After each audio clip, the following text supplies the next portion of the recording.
you were a statistician when you first started off, right? So Yep. I'm curious, how is that analytical, numbers focused, numbers driven mind, uh, numbers first mindset really helped you and Harmon Brothers deliver results for your clients? But at the same time, like I said, I'm a big believer in you can't fix what you don't measure. So what advice do you have for the listeners on how they should best be tracking things? Yeah, that's a great question. So yeah, a lot of people don't realize it, but if you pull back the curtains at Harmon Brothers, you see that there's kind of this cycle that is constantly happening, like over and over and over again, hundreds, thousands of times, where it's like, come up with an idea, find a way to test the idea, look at whatever results you're getting from that, and let it inform the next idea, and on and on and on. And so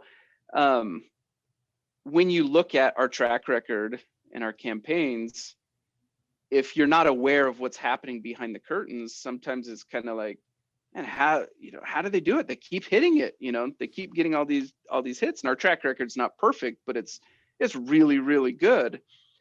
And once you understand that methodology that's happening behind the scenes, you realize, oh, using that method, you can't guarantee success, but boy, you can sure maximize your chances of success by following that pattern of idea, figure out a way to test it, and then see what the data is telling you, and then let that inform the next thing over and over and over again. And now, granted, we think about that a little bit differently than most, digital marketers or most performance marketers, if you will. There are a lot of performance marketers who just kind of believe that, the data is the end all be all, if you will, where it's like, we're going to follow the data, and the data is going to lead us to success. But we actually have a saying around here where we say that blindly following the data always leads to spam.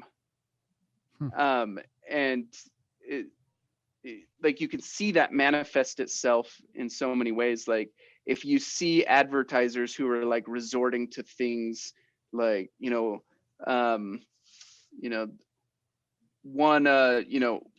one great trick to end belly fat, or you see them using like cleavage thumbnails, to attract more clicks, or that type of thing. If once you get into like the clickbait, that world, they've just followed the data blindly until they've ended up there. And while that's a good short-term strategy, meaning you're going to see short-term results from it, it's a terrible long-term branding strategy. And so that's why earlier in the interview, I mentioned how important I think it is that everyone have that, that end goal of becoming a household brand, because that allows you, it gives you a way to push back against the data sometimes. If the data is saying, hey, you should use cleavage thumbnails, then you can be like, well, does that actually contribute to the brand that I want to build and the brand that I want to become? And so another thing that is often said around here, Daniel says this all the time, is sales first, art second, but it's a very close second, meaning the art is almost just as important as the sale.